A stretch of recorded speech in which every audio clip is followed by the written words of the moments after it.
This is the show that we're doing, and it's really, really good. Yeah. Welcome to the show. It's a show. So welcome to the show. Yeah. This is the show. Welcome to Ben and Marshall Do a Podcast, episode 5. I think so. Yeah. Also, update on the on last time. This is the longest series we've ever done. Even starting at last episode, we didn't need to worry about episode 5. Yeah. There are only 3 episodes of the Batman playthrough. We didn't get 3 likes, so we aren't going to be doing that. We didn't? I don't think so. I didn't check. I'm gonna say we didn't. Well, Marshall's checking his phone right now, like he always does at the beginning of the podcast. Do I? Yeah, last time I said something about your phone too. You did? Yeah. I don't know what it that. was. You're like, oh, that was weird. I'll get this next time. I was like, or later. And I was like, okay. Oh yeah, I think Haley messaged me or something. Ooh, look at me. I got a phone. Kids in China don't have phones. Not all the time. So, welcome to the show. Today is the show, and we're going to talk about a movie, and you don't know what it is. Yes, you do. What? I do this every single episode. Every single episode I do this. Not you don't know what it is, but like the people listening don't know what it is. Oh, and every single episode. You were looking at me when you said that, as if I didn't know what we were talking about. Every episode, I seem to say some variety of the listeners don't know what it is, and we're not going to tell you, and then you remind me that it's in the title. Don't read the title yet. Don't read the title yet. It's important. So let's just hop into the news. Here's the news. Are you ready for this? Wow, look at all this news. Yeah. You know what news stands for? News, entertainment, weather, and sports. So what is the first news in that? No, it stands for news. Okay. So first piece of news, entertainment, winter weather, and sports. Winter Olympics? Yep. Carol Baskin follow-ups. You remember Tiger King? No, because I haven't watched it. You're surviving and doing well on that. Right. But do you remember that it exists? I do. Yeah, I posted about it on my story today. That's good. So Carol Baskin. I do like the TikTok, the Carol Baskins TikTok. You know, she has a TikTok. No. There's a sound. You know the Savage sound. You don't know the Savage sound on TikTok, but instead it goes, Carol Baskins, and then it says something about how she murdered her husband for sure. Yes, but in the Savage sound. Interesting. Well, that's the point. Is that they are doing not Netflix, but a website. I'm trying to remember what the website is. In something Discovery, I don't know, but there's a website, no, a TV show, a TV thing. I'm gonna cut this part a little bit. Okay. But there's a group, there's some people are making a follow-up documentary series specifically about Carol Baskin, and about how she definitely murdered her husband. So in addition to that, Netflix themselves are actually doing like a post show. Like I heard she's getting like actually prosecuted. Like they're opening up the case again. Well, they're opening up the case for investigation, but they still don't have anything. I guess not prosecuted, but yeah. But there's going to be like a Talking Dead style post show. Talking Dead? Like the show they would do after Walking Dead. No, I was never that much of a fan of The Walking Dead. Well, there's basically it's an after show, and there's a host who talks about it. And Joel McHale of Community he's the main guy, is going to be the teacher guy, the main guy. Literally the main character in Community. Yeah. Joel McHale. Right. He's not a teacher. What is he? A doctor. You're a doctor. No, he was a lawyer, and then he did some shady stuff and had to go to community college. The teacher was Ken Funny Jeong? Man. No, not Ken Jeong. His name's Ben. Your name's Ben. Yeah. That's funny. I liked that when I watched Community. But no, it's a Funny Man talks about Trump guy. What? Why can't I think of his name? Does British. He talk about Trump a lot? British? I don't know. Oh, Doesn't John really Oliver? matter. Yeah, John Oliver. That's a teacher boy in my mind. What? I don't know. Whatever. But he's the main guy he's the guy in. Right. He's hosting this thing. Right. But before we move too far, hold on. Oh my gosh, we haven't moved very far at all. No, that's not it. Okay, hold on. I gotta find it here. What the? Okay, just keep going. I'll find it. It's really important now. What? How? Come on.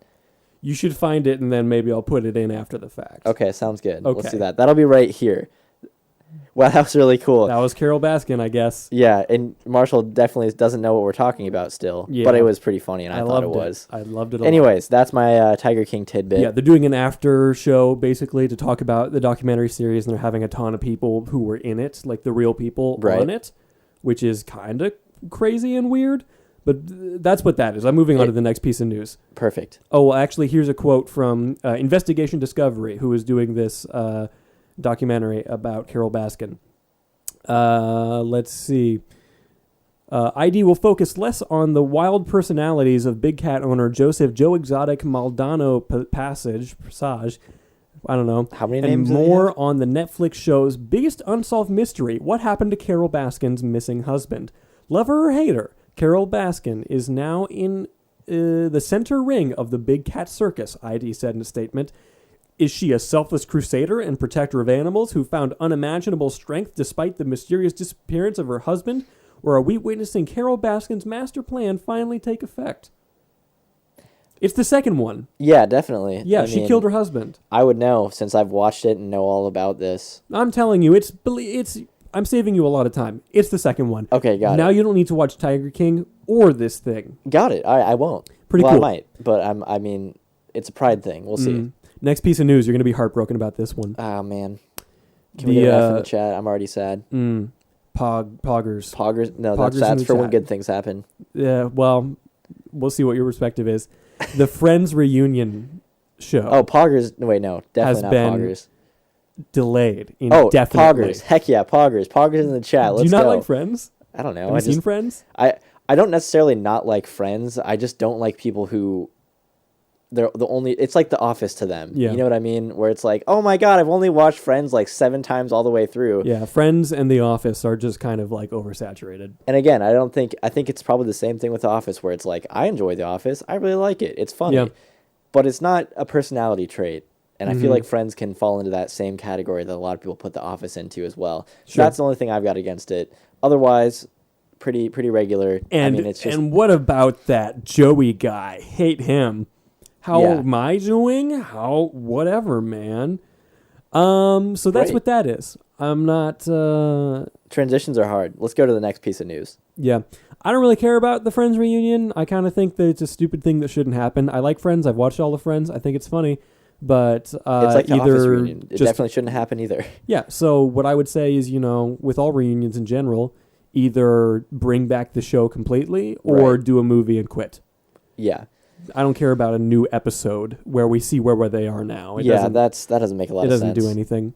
The final piece of news, Robin Hood movie in the works at Disney. That's kind of cool. I like that. Now, what do you think that means? Explain to me what you think instinct that means. A live-action Robin Hood film. Yes. Describe what that entails. Basically a retelling of the old Disney story Robin Hood. The old Disney story Robin Hood, not the old legend? Sorry. Okay, Disney made a Robin Hood already. I would assume. They did. It would be similar to those beats, but maybe in a bit more, 2020 way. Maybe add some stuff in there for some teen audiences. Cell phones, TikTok, right? Temple Run 2. Yeah, that's definitely 2008. But so what you're saying is that it would be weird if they, perchance, I don't know, did a CGI remake of the one where Robin Hood is a fox, the classic cartoon version that Disney did. I mean, you would say that maybe it would be weird if they did that. Why does 3D it pique rendered my interest, CGI though? version. It piques my interest. That's good because that's exactly what they are doing. God, I mean, I don't know. When I see Robin Hood, when I see the character models, I'll make a decision then. Until then, I don't know. Well, here's the quote from EW. Disney's going back to Sherwood Forest. The studio is adding the 1973. It was 1973 when that movie came out. Yeah. To its long list of live-action remakes. EW has confirmed. Blind Spotting, that is a combination of 2 movies, The Blind Side and Train Spotting. 2 very different films. Director Carlos Lopez Estrada will direct the new film, once again retelling the story of the swashbuckling fox and his larcenous adventures in Nottingham. Larcenous? Larceny is like stealing and crime and stuff. First, what's the fire one? Arson? Yeah. I thought, for a second, I was like, why is he an arsonist? No, different thing. I wouldn't put it past him, though, that devious foxy fox. But it's going to be exclusively on Disney Plus, and it's going to be the same people that did Lady and the Tramp handling it, which makes me confused as to, like, it's going to be fully CGI. Right. So why are they having the Lady and the Tramp people do it? Because that was people? like, yeah, Especially like give it to when Jon you're doing Favreau animals. or somebody. I feel like Jon Favreau could kill that. That would be. I would actually love to see that. Yeah. Iron Man Robin Hood edition. I would say, Elf Robin Hood edition. That would make more sense. Did you know he directed that? I did not. Yeah. Elf has nothing to do with that, though, right? I mean, it's a more lighthearted romp in line more with Robin Hood, the cartoon, than Iron Man where you're is. coming from. But also, it'd be cool to have both of those together. So it's Elf, but he has a gauntlet that can shoot energy pulses. And he's a cook. Yeah. And Sofia Vergara is in it. I haven't seen Chef, I'm sorry. Right, and he has an assistant named Jarvis. Yes. And Jarvis is a robot fox. So, that's all of my news. What about your news? Are we talking about apartment news? Or Apartment news. I'm going to make a jingle this week. Ding dong, come on in. Welcome like to that. Apartment news. I like that. Welcome in. Step over the metaphorical welcome, Matt, and come into this segment. One. So you gotta. I said metaphorical. One. Yeah. I almost bought one at Ace Hardware. See, there you go. There's some apartment news. Wow. Okay, big news. For the yard. We recently mowed it. Did our first mowing of the year of the spring season. We cleaned up all the sticks. I edged everything. So now we have like a little. Okay. Wow. Walkway up to our house, and now that's properly edged. Our driveway's edged. I got the. You got a line trimmer out here? What? You got a line trimmer out here? I borrowed one from my dad, a nice steel implement one. You stole it? I did. I also stole a blower. Arsonist fox. So after that, I blew off the all the grass clippings. Okay, I can't talk. Trimmings or clippings. Your favorite adjective. Trippings. There. And then also today, Josh fertilized the yard, so hopefully the front kind of turns out green. The front's a bit starved for light, there's too much light right now, so all the grass is dead. However, our backyard is going gangbusters. It's perfect, it's nice, it's green, it's amazing. So good news there. But Josh's mom fertilized the yard for us today, so that's apartment news, and we'll update you on the grass growth next time. Thank you, Mother. That's the name of Josh's mom is named Mother. We all call her Mother. That's true. Mother. She just walks in. Hey, Mother. Hello, Mother. Cool. That's some good apartment news. That is some great apartment news. I do not have any apartment news. Oh. So. Oh, wait. Did we get any new appliances? Did we? I got a rice. Wait, no. We talked about the rice cooker last time. I got the new coffee machine. I'm working on trying to teach myself how to make cold brew. It's super easy and simple, like extremely. Right. I just keep getting my ratios wrong and I screw it up. Damn ratios. Yeah, I know. Horatio, alas. No, that's Yorick. I was doing a Hamlet. It's okay. No, it's all good. You can go ahead with that. Okay, you want me to do the rest of that monologue from Hamlet? I'd really do. I was not in Hamlet. I don't know it. Oh, Let me call up Keith Gormley real quick. I had to read the Odyssey and act it out in my freshman English class on stage. Oh.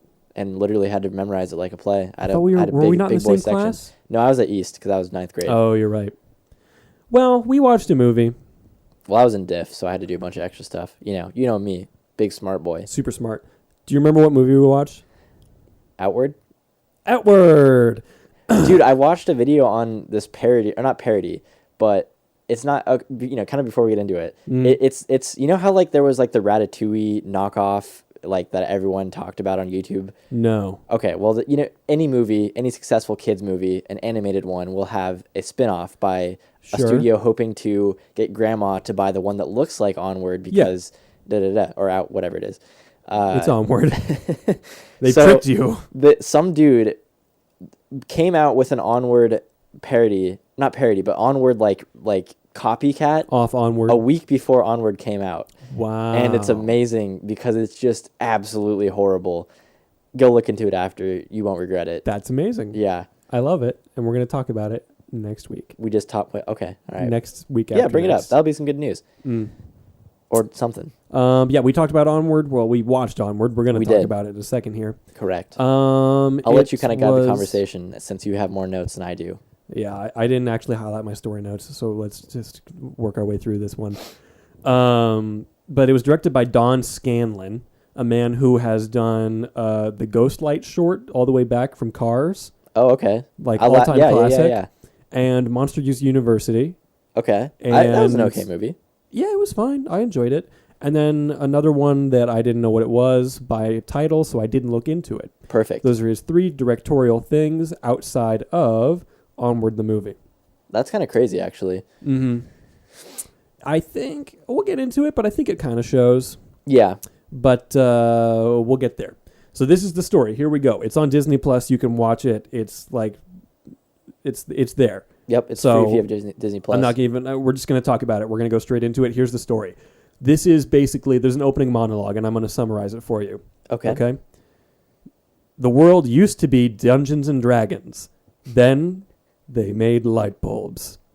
Yep, that is so accurate. Yeah. So basically, there's a huge, heavy Dungeons and Dragons influence on this. In fact, they actually worked with Wizards of the Coast, the Dungeons and Dragons people. Wow. To like get all of that in there, the right, quote unquote, right way, which is pretty cool. But basically, this is a world where it's D&D, and they got technology, and they were like, oh, we don't want to do magic and wizard stuff anymore. So it's like fantasy people and world stuff, but it's in modern day, quote unquote. Yeah. Like metaphorical, not metaphorical, but like. Well, and the I guess town or civilization has gone away from magic because the technology it's not convenient. is easier. Yes. Yeah. Technological innovations are more convenient than magic because it is hard to master. But we do this magic not because it is easy, but because it is hard. What can you do to serve your magic? Your Onward. Not what your magic can do to serve you. What is your... I am not a magic. Different president. 3 scores and 5 years ago. 3 magics and 7 spears ago. Spears? Let's do it. So, welcome to the beginning of the movie. Tom Holland plays an elf named Ian. It is Somehow I didn't realize that it was Tom Holland until I looked it up. Not that I wasn't... I didn't know who it was. I knew who it was the whole time. I did figure out Chris Pratt, though. Oh, yeah.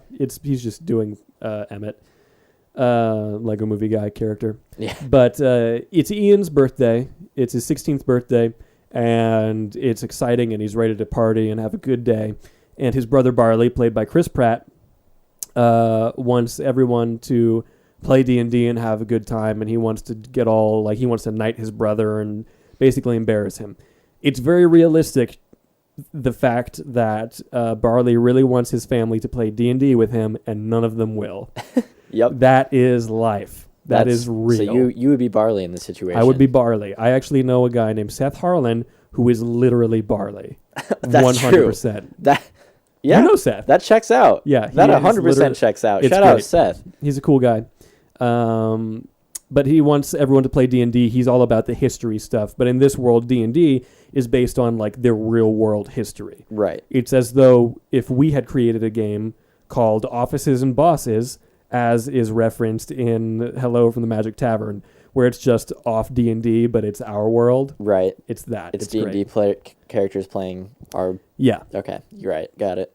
So Ian isn't confident and wants to reinvent himself on his birthday. He wants some friends. He wants to stand up for himself. He wants to learn how to drive. He wants to merge into the oncoming traffic. Yeah. So all of those things. But he doesn't really go very well, and he really just has like an extreme downer of a birthday. Like the moment when he sits down at the desk, I was like, this is really heavy and awful. Yeah. Like I'm extremely sad for this guy right now. But it turns out his dead dad, by the way, their dad is dead. Yes. And he never met him. He died before he was born, but Barley knew him. He was like 3 or 4, I guess. And Julia Louis-Dreyfus plays their mom. Okay. Mother. Time to move forward. Their dead dad wrote a spell, apparently, to bring himself back for 1 day. Because he was like a super crazy... Apparently he was a wizard. Wizard boy. We didn't know that, but apparently he was. Harry, your father's a wizard. Yes. So they try to do the spell. Barley can't get it to work, so Barley doesn't have the magic. But then Ian tries to do it just offhand, and it works. But not completely. They only bring back the lower half of their dad. Their dad is just pants. That's accurate. Alternate title for this movie, My dad is just pants and I need a crystal. Honey, So- I brought back only the pants. Honey, my dad is just pants. Okay. So dad's just pants, and the boys go on a quest to get more magic fuel to bring back the rest of their dad before the 24-hour period it's ends. a gem or like a. Yeah, it's a little crystal. It's a crystal. little chaos emerald or whatever. I'd say it's about fist size. Yeah, about that size. So basically, they got to go do the magic thing. Ian has to level up his wizard skills before he can do some real hardcore spell casting again. So he does a lot of practicing of magic stuff along the way. First thing they do, they go to see the Manticore, who is supposedly this amazing adventurer, but she has now become this... The Manticore, by the way, is a classic D&D creature, one of the all-time classic monsters, but she's now become just like a restaurant owner, and her tavern is just like this medieval times kind of style place. Right, except now it looks like it's McDonald's or White Castle more specifically. Yeah, White Castle is actually pretty apt. It's like if White Castle and medieval times had a child. Right. That's what it is. So they ask her to give them the map to get to the crystal. She doesn't want to do it because she doesn't do that anymore. But God, then I want White Castle now. I've never said that before. White White Castle is so bad. disgusting. Like, I know if I were... It's like Taco Bell. Like, if I went there right now, I would be like, ew. But for some reason, since I can't go to it, I really want it. No. So Road trip? they accidentally anger the Manticore, and she realizes she has to be the Manticore again. She has to be the adventurer again, and in the process burns up the map that leads them to the crystal. But they end up using a different map that's like a child's thing to get to the crystal. So they go on their whole adventure. Barley wants to take a secret path, but Ian convinces him to take the freeway. Mom and Manticore join up together to try to go get the boys and save them from the apparent curse that is attached to the crystal that they did not know about. So they run out of gas. Oh no, Barley and Ian are out of gas. They try to use magic to get more gas. It doesn't work. So they have to go to a gas station where they accidentally anger some pixies who are little bikers, which is kind of funny because they're just these tiny little angry people. Right. And they blip, blip, blip, blip, blip, I'm upset at you. And that's what I'm they do. small, but I got a big personality trope. Yeah, personality trope. I got a real big personality trope. Yeah, that was... Here, look at my personality trope. It's a big one. Anyways... It's just like the 50 feet of hempen rope that I keep on the side of my pack. That's a D&D D&D reference joke. for you guys there. Got him. But it's really funny and cool, and I love how the motorcycles just look like they're driving themselves. Oh, yeah, that was so weird. I thought that it was going to be like a Ghost Magic, Riders yeah. reference or something. So I was kind of disappointed that it was Pixies, but it's also really clever and funny. So they escape the Pixies. They go on a big chase, and they escape the Pixies. They have to merge onto the highway. And that highway chase and the merging and the demanding driving is, I think, the most intense and scary part of the entire movie because that is just real. That is hardcore. I don't know. I don't really get anxiety about driving whatsoever. Like a crazy, like a 5-lane, and you're going from one end to the complete opposite one, and it's full traffic, and you got to merge onto that. Yeah, I don't live in LA. Neither do I, man. We both live in the same place, but that's not a good time. I could I not don't know. imagine For some trying reason, to do that daily. Like, I don't understand why traffic stresses people out. Like, I get it for, like, the moment you're in there, but, like, to be afraid of, like, oh, man, I'm going to do this, I'm going to do that. I don't know. Maybe I'm stupid, probably what it is. That's probably what it is. I've never had that. So they're going really that's fast. They're like, heck yeah, we did it. But then they're going so fast, and they get pulled over.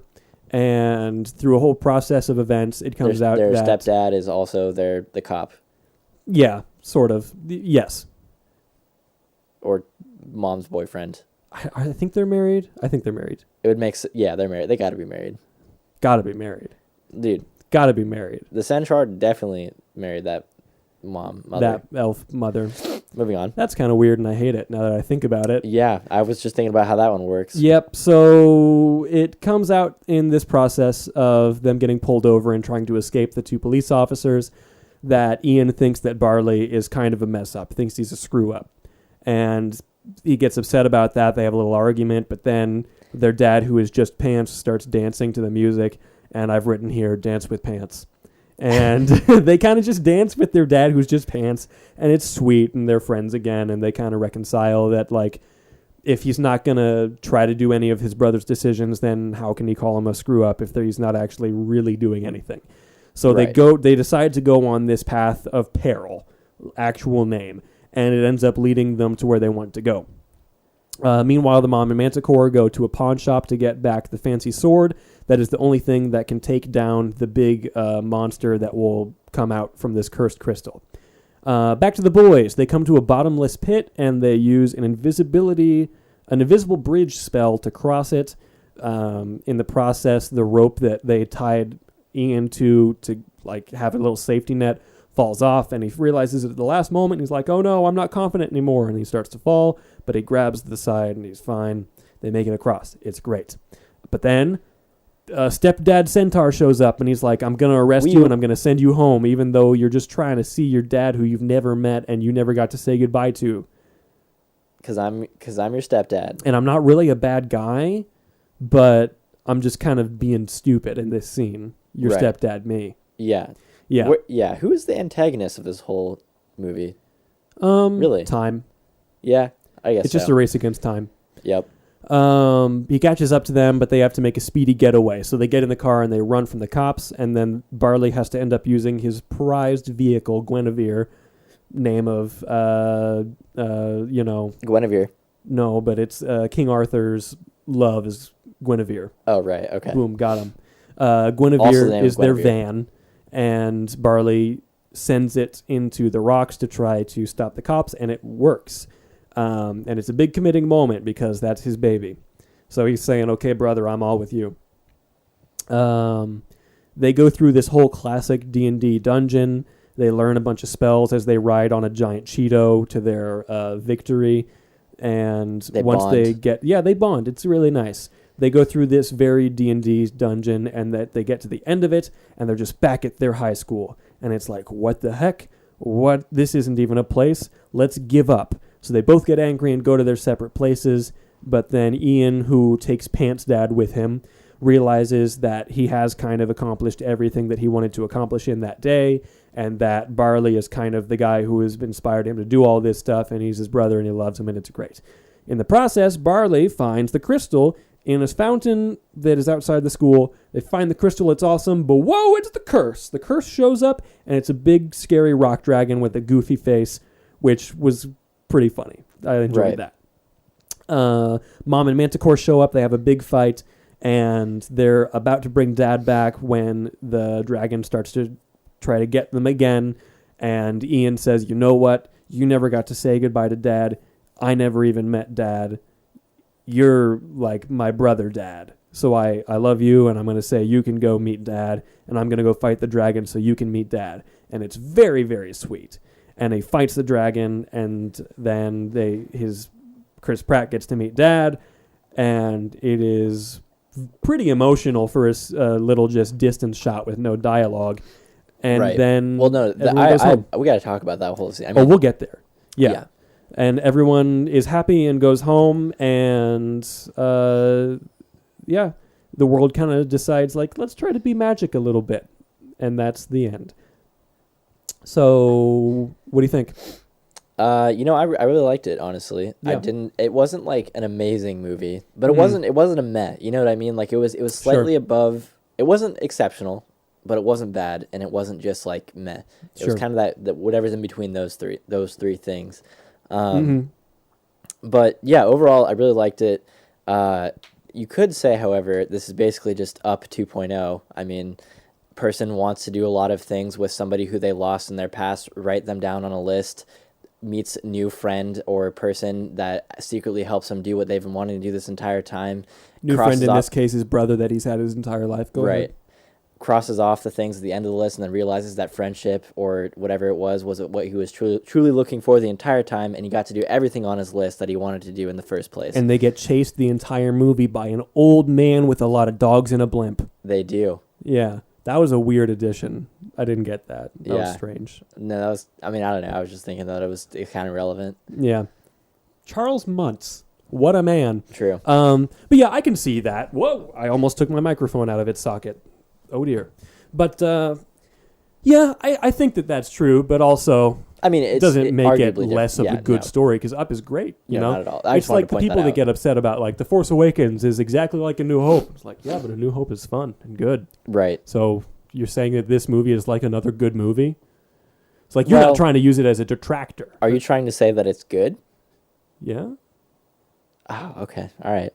I don't know. I just don't really like any of the sequel movies. Well, that's just because you're dumb, which we've discussed. Prequel movies, however. Oh dear. Heck yeah, man. But no, it was really good. I enjoyed it. Well, it was good. I enjoyed it. I'm going Right. to take the really off of there. But we'll get there. I like. Yeah, that's accurate. Go for it. But yeah, there were a few really clever, funny things in here. Like when they went on their road trip for the first time, they were driving through a toll, Right. a toll, and it was under a bridge, and the troll was the one taking the toll under the bridge. Right. Because trolls live under bridges, and they take the money from the people, and you're like, you got to pay the troll toll. Yeah. That's Okay. great. Yeah. Which is that was pretty funny. But they did a lot of really clever stuff with the way that the dad moved. Yeah. Because he's just pants. Yeah. But Ian makes the whole body thing to put on him. So then the way that the physics of that character just kind of flops him around. Yep. He had a lot of personality. Well, and they put the the coat on top of him at some point. Yeah. Which I thought was pretty funny. There were a lot of weird comedical things they did with that. Mm-hmm. Mm-hmm. There was a lot of it that to me kind of fell flat. Like the comedy wasn't very much anything to me a lot of the time. I guess to me it just felt like it was like the movie's brand of comedy, so I like kind of accepted it for what it was. But it wasn't. There weren't any moments that I was like actually laughing or would think about it or were funny enough to even remember right now. There were times that I definitely had like an out loud chuckle, but I don't remember what they were. Yeah, exactly. It wasn't like, okay, now that one, that's funny. Like there wasn't even just like one little thing you could take away and be like, okay, maybe now that the was a troll good thing. joke. I don't know. Right. I don't remember if that was a thing. I wrote it down, so Just made it up. What?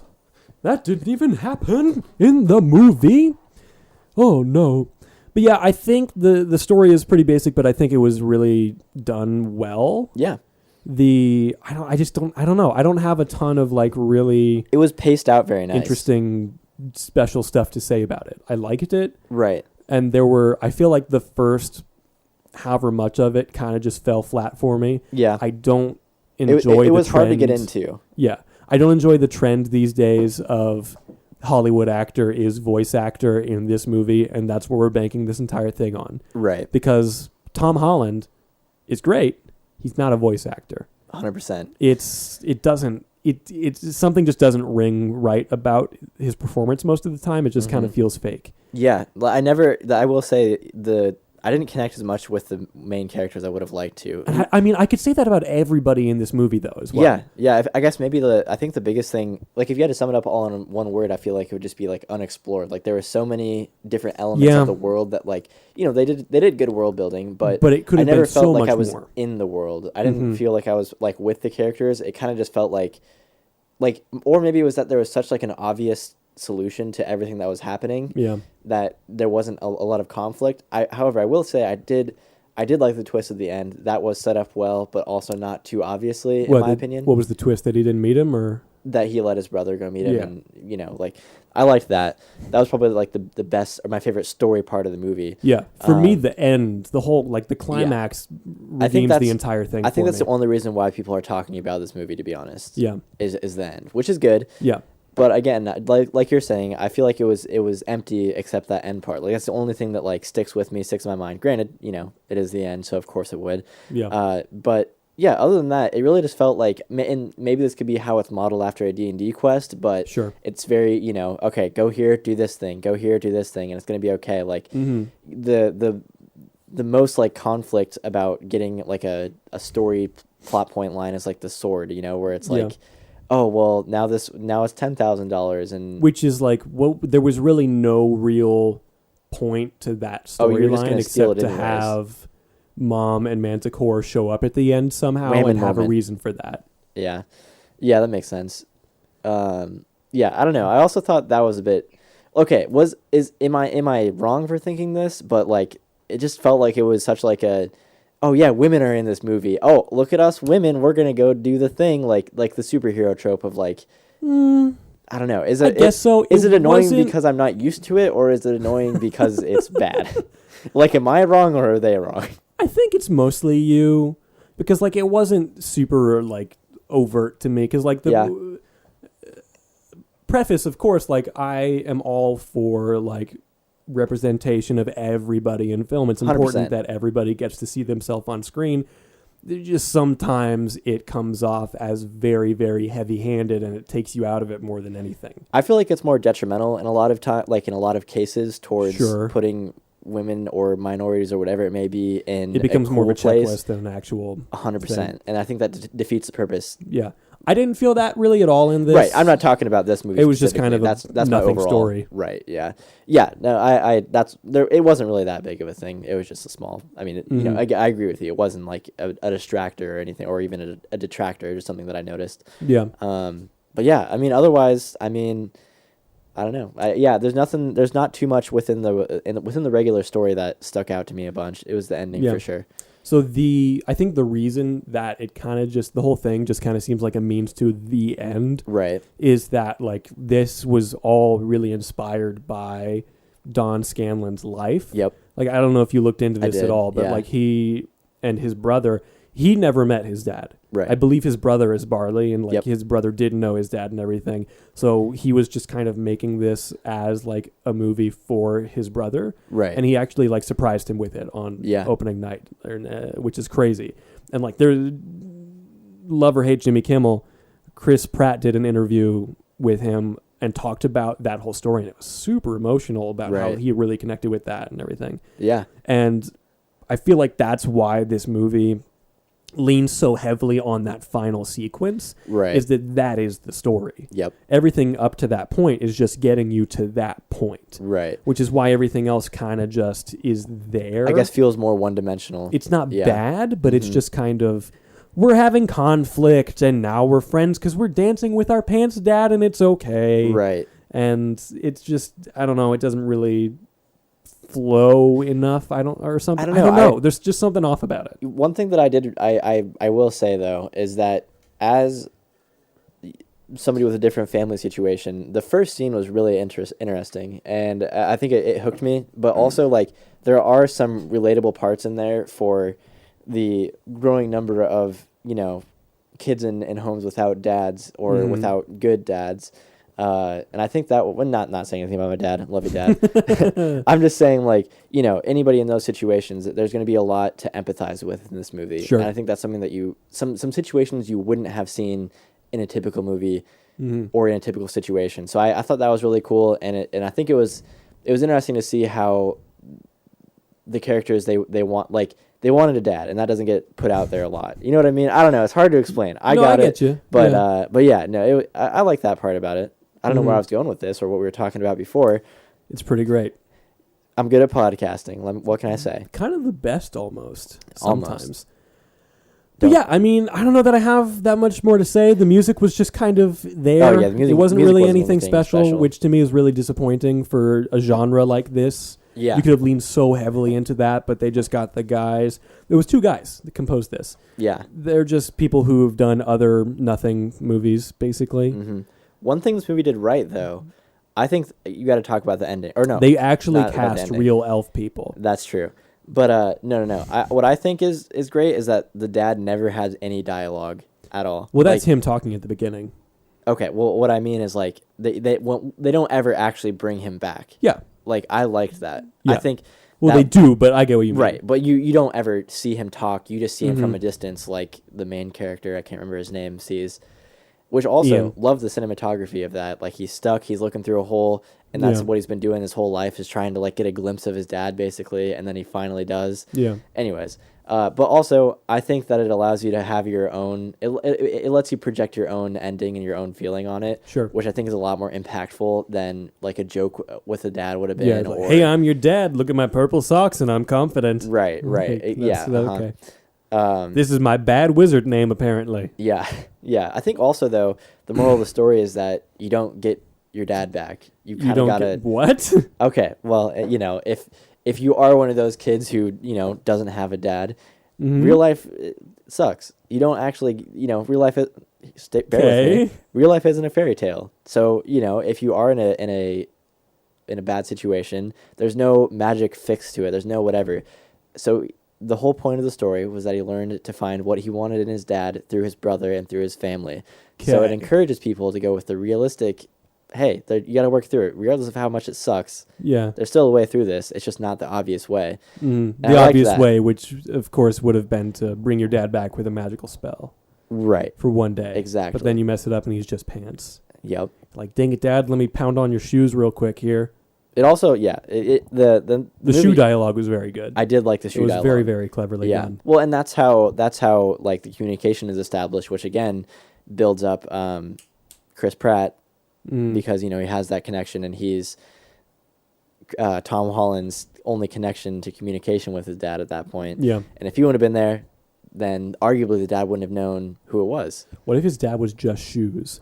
And it was just a pair of shoes. Well, yeah. walking around? What if they did the spell correctly, and then it turns out, It wasn't their dad. It was someone else's dad. oh my It's god! like, wait, you're not my dad. Or the dad made it so that on purpose, the son would mess up, and he knew they would go on an adventure to find the only other Phoenix crystal. That bringing occurred to them me at one together. point.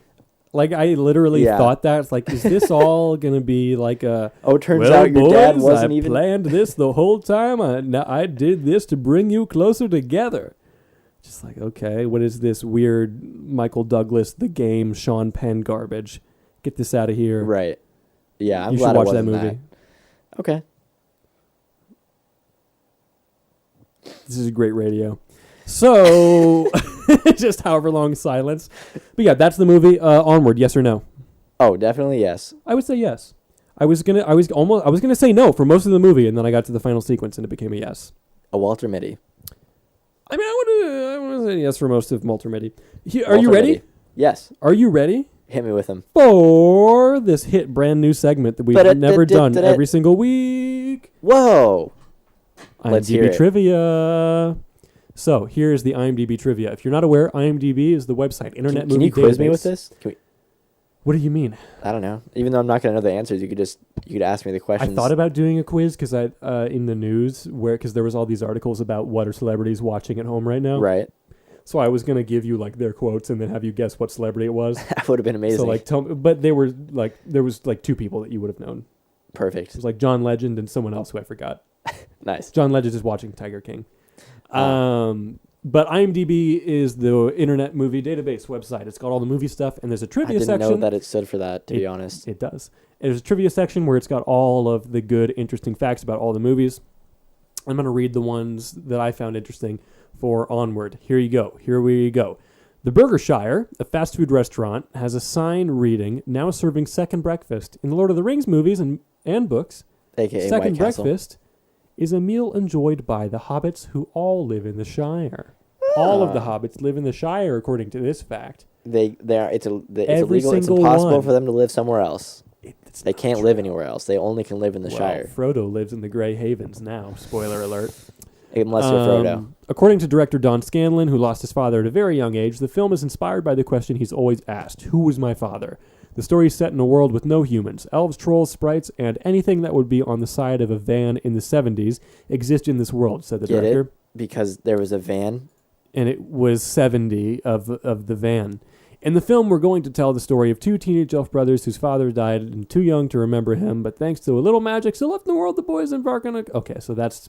That's the I didn't read synopsis that of the whole movie. thing. That's a stupid fact. Here's a cool one. Pixar's iconic Pizza Planet truck appears in the Troll Bridge toll scene. There we go. So, yeah, the Pizza Planet truck from Toy Story is Isn't in that just every like an single Easter one. egg that they put in a lot of movies? It's in every Pixar movie. Okay, cool. Because it was in Toy Story, which is the first Pixar Right. movie and the first 3D animated movie of all time, which is a weird thing to think about. That is pretty crazy. Yep. At least feature length. Like they'd done the right, shorts right. before then. Like that Yeah. terrifying one of the clapping toy and the God, baby. I hated that. Oh, the baby and the Horrifying. clapping toy are by far the most creepiest models that Pixar Clapping has toy is ever fine. used. The baby is a monster. With the clapping toy, the monkey? No, it's this little drum master. Oh, the monkey creeps me out. It's a one-man band. You know the monkeys I'm talking about? The wind-up ones that like had symbols? Yeah. Well, there's as a one kid, of those in Toy always Story freak 3. me out. I know. I hate Interesting. them so much. Here's one. Look closely at the Manticore's Tavern. The cook is I'm actually looking. Remy, the rat from Ratatouille, while other members of the staff are Get wearing out. Sorcerer Mickey hats. There's even a Pixar ball in the background emblazoned on a shield. The prize area includes the toy frogs from Toy Story 4. I went through this entire sequence, like, shot by shot. I could not see Remy. I don't know if he was supposed to be big or if he was supposed to be small. I looked it up on the internet. I couldn't find him. I doubt he's in it. That seems like an odd I crossover. think that would be really... I think it's there. I don't doubt it. They've done weirder stuff. Yeah. But True. I just couldn't find it. And then Wizards of the Coast confirmed that they collaborated with Disney and Pixar over the use of D&D characters and story elements in Onward. The D&D team was super excited to meet with the writers and producers of Pixar's Onward. Wizards of the Coast told Inverse, which I guess is the publication I got this from, or that this person got this from. There was a lot of back and forth in the room discussing how best to portray D&D monsters like the Beholder and the gelatinous cube. I There did was like the gelatinous not cube. a Beholder in this movie at all. I don't think there was. There was not. That's weird. Unless that was the dragon. Nope, the Beholder is the big bulbous eyeball things from Doom. No, there weren't any of those. We love that Onward is bringing fantasy to a whole new audience, and it's a testament to how D&D storytelling is part of mainstream culture now. Yeah. How exciting. It just kind of felt like it was too deep into its own meta at times, where it's like, it's Dungeons and Dragons, get it? It's like, yeah. Yeah, okay. Okay. Do something with it. Yeah, it just... Yeah, it's a yes. I agree. It's a yes. Yeah, it's definitely a yes. It's not a yes. It's a... Yeah. Yeah. Yeah. Uh-huh. Yeah. Oh, no. Don't ever do that again, please. Oh, I hated that. You guys didn't have to see that. And by you guys, I mean Caleb. Hi, Caleb. Our biggest fan. But that's all I have to say about that. Same. Now, here we are at our next segment, our most exciting next segment that we're doing right now. What have you been watching? Who have you been watching? I always Did feel you like did you look in the I'm neighbor's watching window? something on TV. No, I don't know. Actually, the other day I did, yeah, because when I was coming home from work late at they've night, been yelling a bunch. I'm talking about these neighbors. Oh, okay. So when I was coming home from work one night, I was parking, and I guess their pickup, I think it has some kind of, like, you get too close to it, the lights. Boop. Right.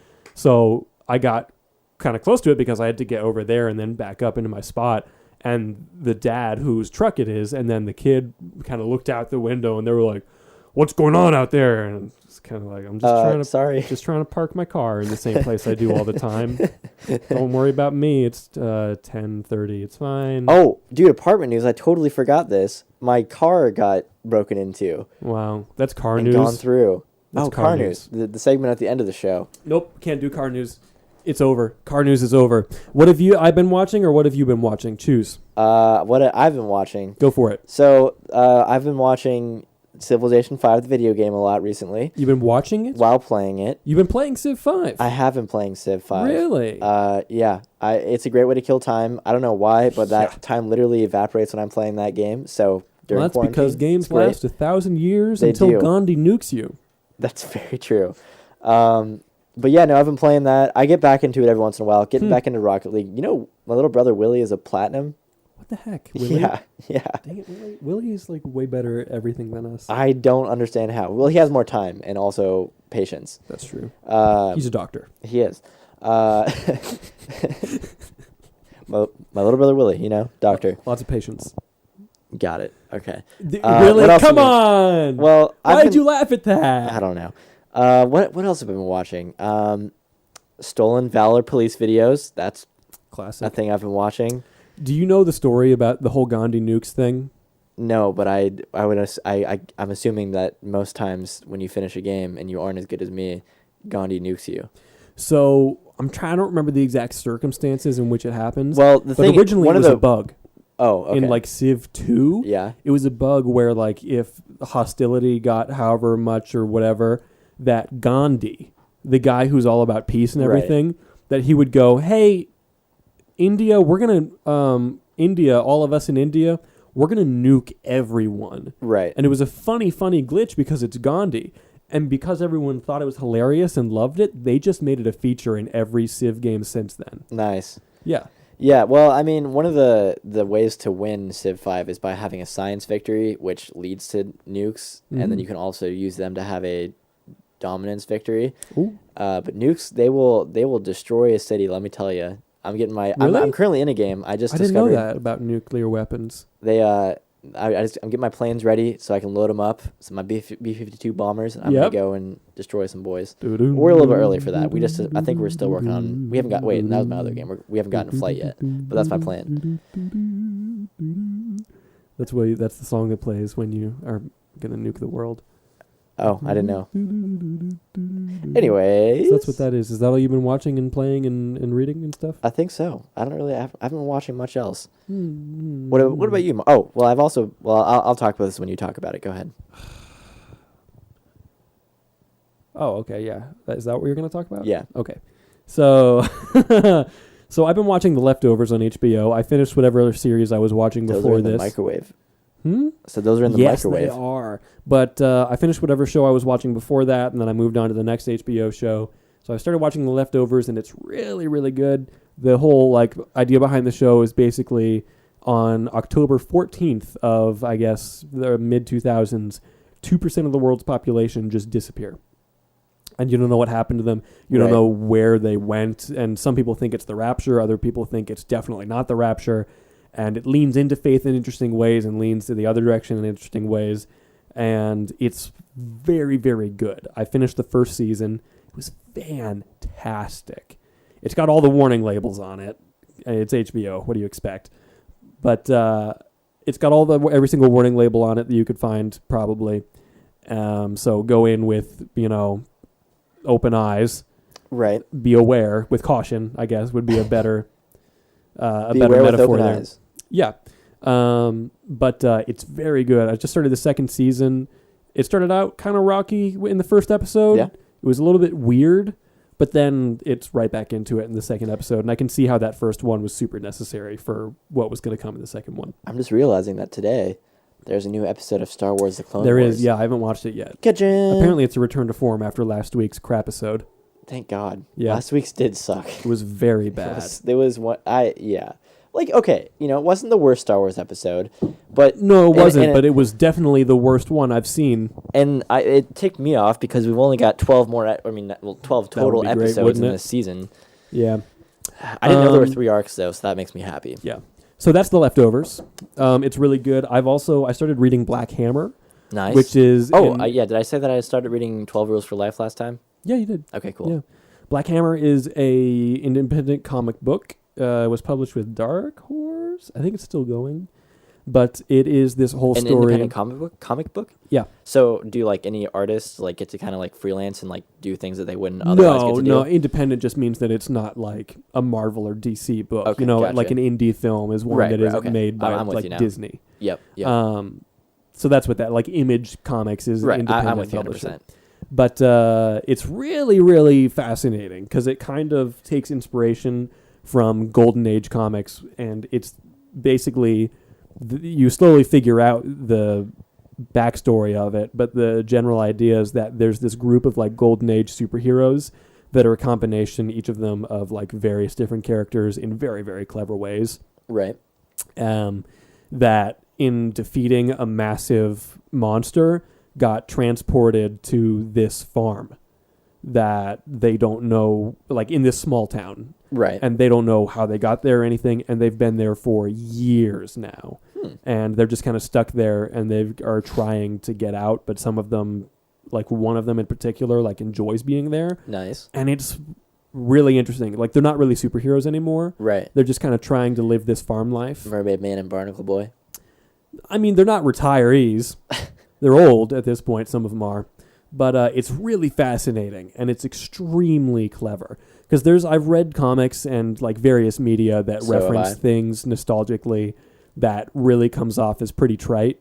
Mm-hmm. But it is done so well in this. Where you can see every little influence. There's some really deep cut influences from very, very, very deep cut characters that you wouldn't.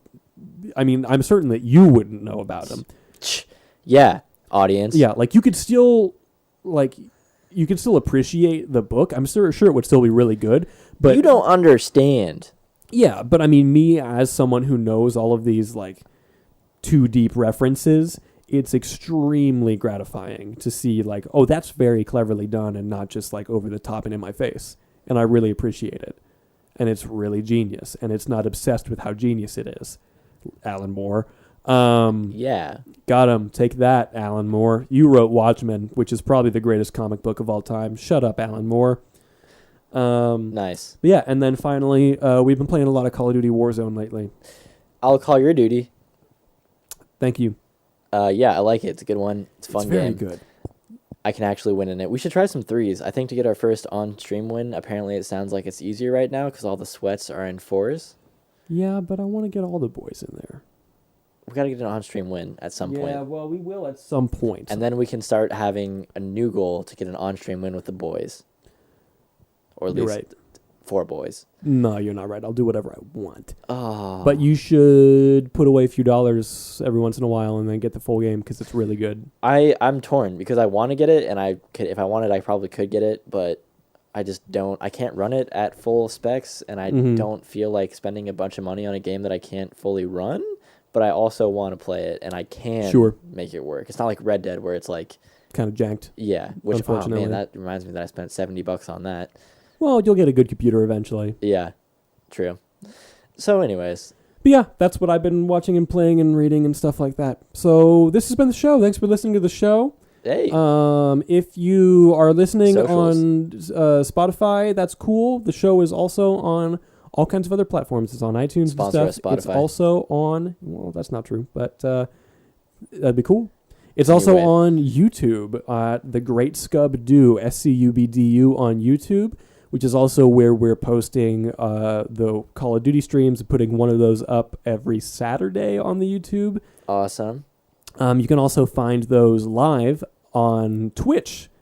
.tv. Well, just Twitch, the website, and our channel is The Great Scub Do. The Great Scub Do. That's too complicated. It's just The Great Scub Do, spelled the same way, SCUBDU. Yep. And that's on Twitch where we do those things live, and it's a good time. You can get in the chat and talk to us and tell us that we suck at video games, which is true. Not terrible at Warzone. We're average. Yeah, we're pretty average. Slightly above average. I think I'm at least slightly above average. I won't speak for anyone else, but I think I'm pretty all right. Yeah, okay, I'm with that. Okay. All right. Instagram, I'm at amparish_art, and that's PARISH, and then the Patreon, just Marshall Parrish, Marshall with 2 L's, Parrish with 1 R. So you can hop on there, throw a couple bucks at me, get some custom art at higher levels. I'm going to start putting some other stuff on there too. That's where I put all my in-progress works. I don't think I've missed anything. What do you think, Ben? Tell me about your stuff. I have a TikTok. It's Ben with a Lens, and I also have an Instagram at Ben Weber Media. That's pretty much it right now. It's pretty cool. Ben takes really good photos, and if you're in the area, you should ask him to take photos when, it's Not a good idea to go quarantine. outside and stuff like that. Correctamundo. Got him. I am very much You excited. have a telephoto lens.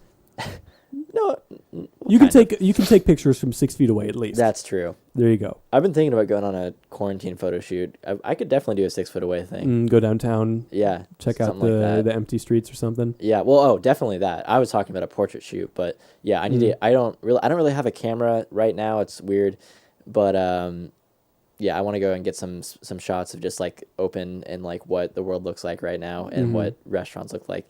Oh, did I send you? You see on my story yesterday, the Village Inn mascot. Yeah, what the heck? I don't. So yesterday I was delivering DoorDash, went to a Village Inn, and I believe Village Inn is filing for bankruptcy. But also they have a mascot, which I didn't know about. He's like a bear with Village Inn on his head wearing an orange hat. Very creepy. Definitely from the 70s. I love it. So one final thing, I forgot. I asked on Instagram for people to give me their one-sentence reviews of Onward. So here, real quick. Play that outro music. That's Full House. So here is a few of those. Febcoda. I know a lot of these people's names. I'm just going to say their usernames. It's going to be very difficult for me. Febcoda said, it's really sweet and fun fantasy, maybe a bit generic, but overall enjoyable. Flippin' Egg said, it's totally fine. Yeah, I like that. Noah that's the best Solzman said, very sweet and very Pixar, even though the trailers didn't seem like it. Yeah, I didn't see the trailer, so I can't chime in on that. But Sam Akmo says, most Pixar movies emotionally register with me. Onward, half emotionally registered with me. I think that's... I kind of agree with that. Is that a one. half dad joke, though? I don't know. No. Truth Papers Sam's says, just smart. hashtag all the emotions about the fact that the writer surprised his brother with the movie. That is cool. That is but very it's not cool. enough to carry the story. Elena Cornwall said, beautiful, both visually and content-wise. Kay Schwerdy, not the best movie ever, but definitely entertaining. Jonathan Leach Music, it was no Monsters, Inc. That's true. It wasn't Monsters, It Inc. was literally not Monsters, Inc. That's, I could not possibly couldn't agree be- more, couldn't- because that is a simple fact. It actually isn't. It was The more you no. know, and that's why you watch this show, for that exclusive information and analysis. And one more that we from bring you. the real Drew Hankey. Oh, I didn't know. Wait, does he have an Instagram? Yeah. Apparently. Well, I mean... I thought it was he really following me? good, better than what the trailer let on. So yeah, that's what the movie was. That's what you said about it. And that's why I'm Jerry Seinfeld, and this is Comedians in Cars Getting Coffee. Hi, my name's Jay Leno, and I'm in a car. Hi, I'm the worst person in late night, and I am responsible for the fact that late night isn't a thing right now, because if Conan was working at the Tonight Show, he would have still be relevant today. I have had a little bit of fun. How to use this. Yeah. My name is... No, it's over. Okay.